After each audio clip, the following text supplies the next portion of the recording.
Sa ibang balita, pinaghahandaan na ang posibleng epekto naman ng Bagyong Paulo sa Aurora at Isabela. At sa Metro Manila patuloy ang paglilinis sa mga daluyan ng tubig. Saksi si Sandra Aguinaldo. Tuloy-tuloy ang babala ng nag-iikot na ambulansya sa Dipakulaw, Aurora ngayong nagbabantang manalasa ang Bagyong Paulo. Hinihimok ang lahat ng residente malapit sa dagat, ilog at bundok na lumikas habang wala pa ang bagyo.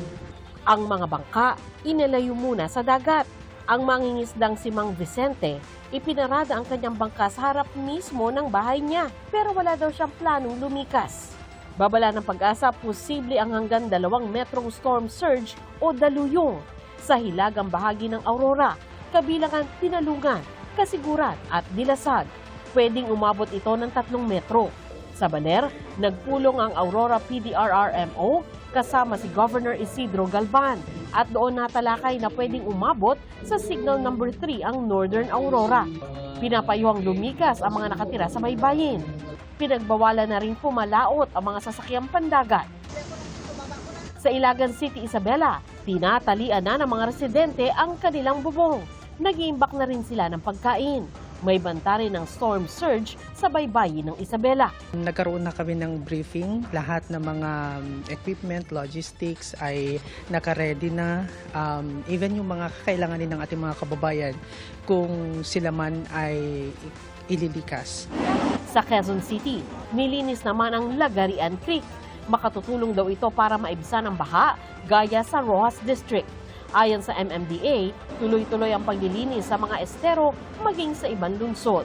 Tuloy-tuloy rin ang declogging ng drainage system. Hindi pa rin naalis yung possibility na magkaroon ng mga light to moderate rains dito sa Metro Manila. Lalo na kapag papatawid na yung bagyo bukas, araw ng bukas hanggang pa Sabado. Ngayon pa lang, nagsimula ng makaranas ng malakas na pagulan sa Rizal. Sa bayan ng Teresa, tumaas ang tubig sa ilog galing sa kabundukan. Para sa GMA Integrated News, ako si Sandra Aguinaldo, ang inyong saksi.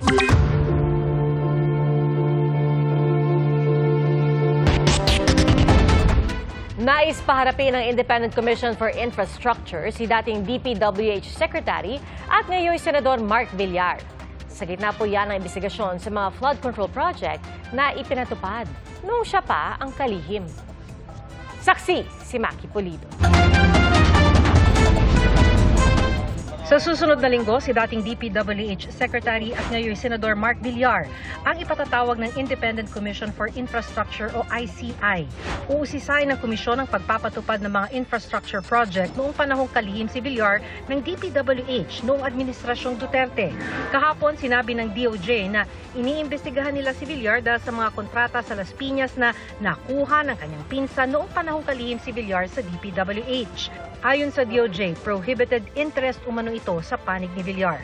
Sa isang pahayag, iginiit ni Villar na wala siyang pag-aari o kinokontrol na kumpanyang lumalahok sa mga proyekto ng DPWH. Mula 2016 hanggang 2021, wala raw siyang kaanak na nakakuha ng kontrata.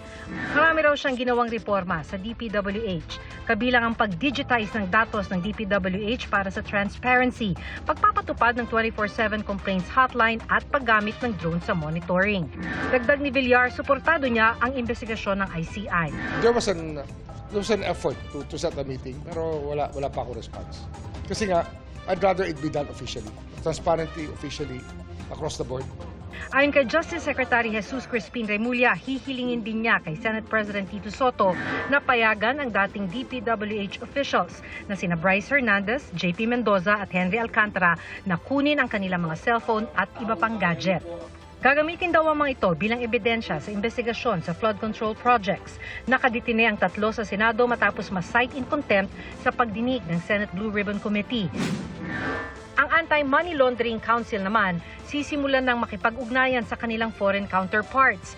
Hihilingin ang anumang impormasyon ukol sa financial at real estate assets ng mga nadadawit sa anomalya sa flood control projects.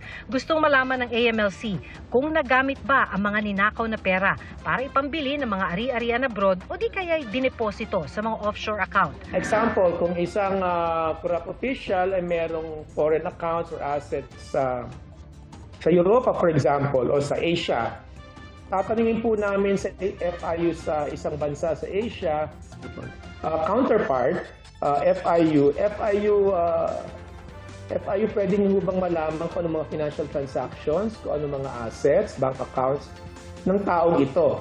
Kung may matumbok na mga ari-arian o bank deposit, maaaring i-request ng AMLC na i-freeze ang mga ito. Pag na-freeze na po yung asset, gagamitin po natin yung mekanismo ng mutual legal assistance wherein we will request or also our counterpart to file a civil forfeiture case dun sa bansang yon. Ang tawag po dyan may asset recovery system. Sa Pilipinas, umabot na sa 1,563 bank accounts, 54 insurance policies, 154 na mga sasakyan, 30 properties at 12 e-wallets ang napafreeze ng AMLC. Sabi ng AMLC, sa susunod na batch ng freeze order, kasama na pati cryptocurrency na mga personalidad na dawit sa anomalya. Sa mga virtual exchange, virtual asset exchanges dito sa Pilipinas, na subject ang virtual asset na yan o cryptocurrency ng freeze order ng Court of Appeals. Therefore, hindi pwedeng ibenta, hindi pwedeng i-transfer. Para sa GMA Integrated News, ako si Maki Pulido, ang inyong saksi. Mga kapuso, maging una sa saksi. Mag-subscribe sa GMA Integrated News sa YouTube para sa iba't ibang balita.